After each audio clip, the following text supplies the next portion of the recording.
تو علم حاصل کرو قرآن کا، حدیث کا، لیکن ایمان کے ساتھ۔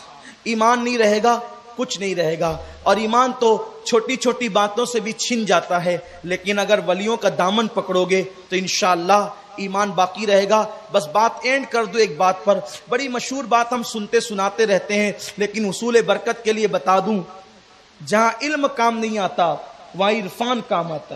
بات ختم کرنے لگا ہوں۔ جب غوث پاک رضی اللہ تعالیٰ جنگلوں میں مجاہدات کر رہے تھے، ریاضتیں کر رہے تھے، عبادتیں کر رہے تھے، اور شیطان آیا۔ اور شیطان کیسے آئے پتہ ہے؟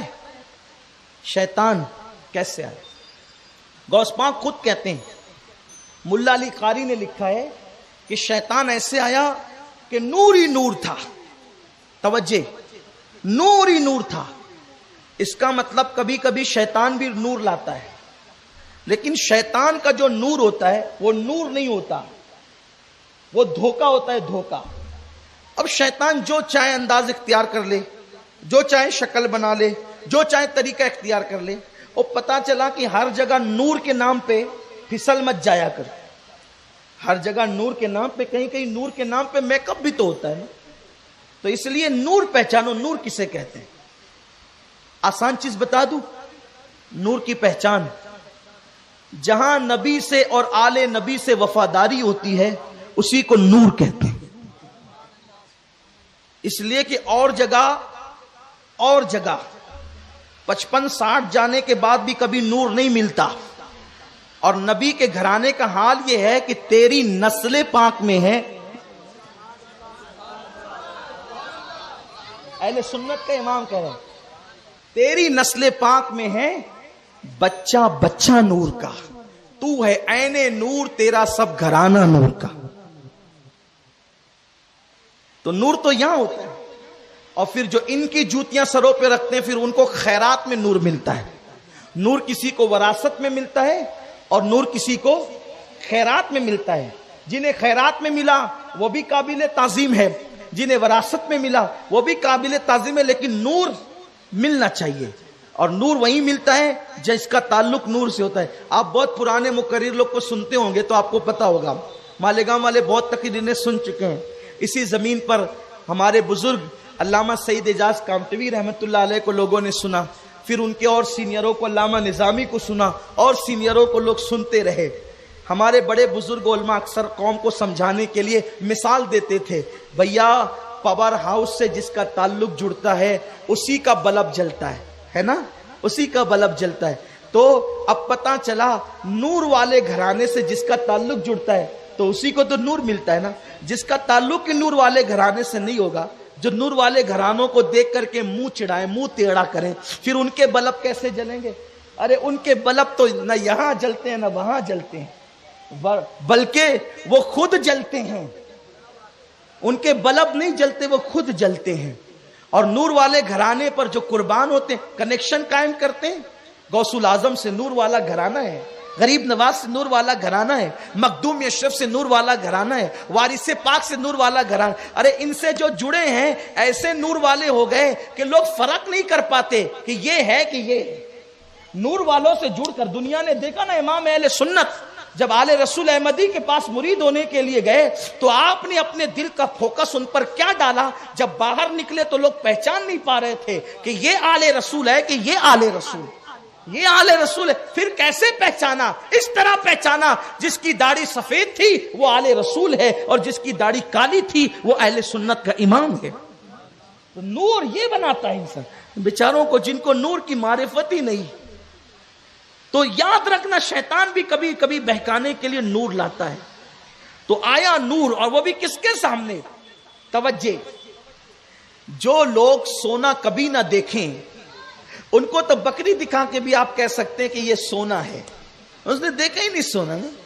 جس نے ہرن کبھی نہ دیکھا اس کو کتا دکھا کے بھی کہہ دے کہ بیٹا جی یہ سونا ہے، یہ ہرن ہے، وہ تو مان جائے گا نا، کیونکہ اس نے نہ کبھی کتا دیکھا نہ کبھی ہرن دیکھا، اس لیے وہ مان جائے گا کہ چلو ٹھیک ہے یہی ہرن ہے، دیکھا ہی نہیں کبھی، کتا بھی نہیں دیکھا، ہرن بھی نہیں دیکھا۔ لیکن وہ شیطان نے غلطی اتنی بڑی کر دی تھی کہ وہ نور لے کر اس کے پاس آیا تھا جس کا گھرانہ ہی نور کا تھا۔ یہ جو پیور دیکھ لیتا ہے تو پھر وہ ڈالڈا کو پہچان نہیں لے گا.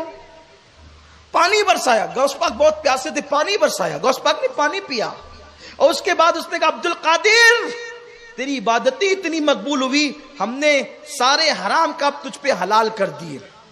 اگر آج کل کا کوئی ہوتا تو اچھلتا کودتا پھرتا نا کہ دیکھو کتنے کامیاب ہو کے آئے جنگل سے. لیکن غوث پاک نے فرمایا اعوذ باللہ من الشیطان الرجیم, اللہ کی پناہ شیطان مردود سے.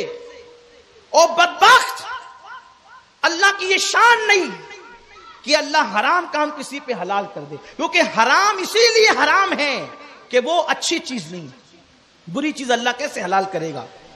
تو مجھے شیطان مردود معلوم ہوتا ہے. تو سارا نور دھواں بن گیا, اور دھواں بنتے بنتے پھر اس میں ایک شکل آئی. اب پھر کہنے لگا عبد القادر تو بہت بڑا علم والا ہے, علامہ ہے, تو علامہ ہے, تیرے علم نے تجھے بچا لیا. غوث پاک کہتے ہیں جاتے جاتے پھر گمراہ کر رہا ہے.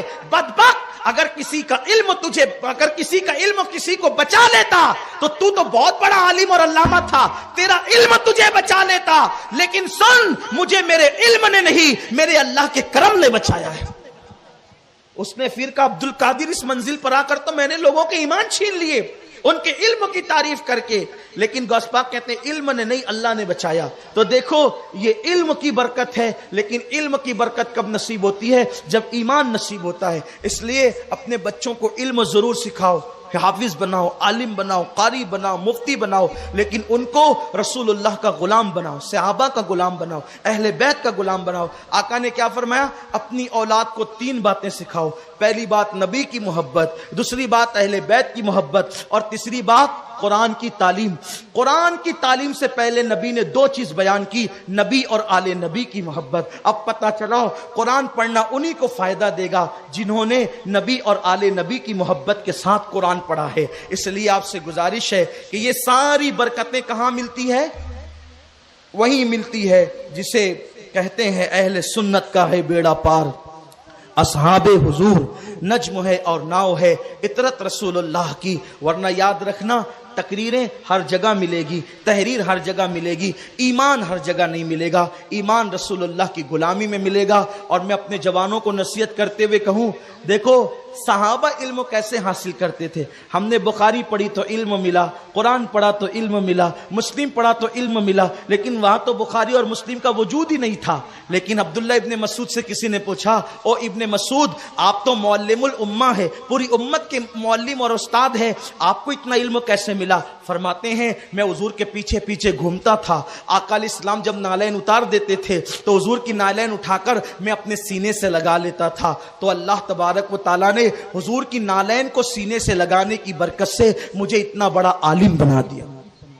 دیکھو یہ صحابہ کا عقیدہ تھا, اس لیے اسی عقیدے پہ رہو جو صحابہ کا عقیدہ ہے, خلفائے راشدین کا عقیدہ ہے, اہل بیت اطہار کا عقیدہ ہے. یعنی اسی عقیدے کو آج کل اہل سنت و جماعت کہا جاتا ہے. اس لیے اس عقیدے پہ قائم رہیں.